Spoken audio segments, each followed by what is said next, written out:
वारीचा घेतला पावलांनी आम्हा वाळवंटी तुझी सावली गळा भेट घेण्या भीमेची निघाली तुझ्या नाम घोषात इंद्रायणी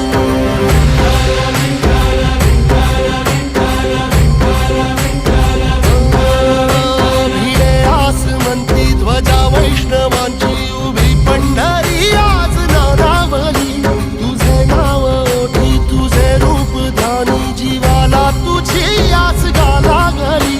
जरी बाप साऱ्या जगाचा परी तू आम्हाले करांची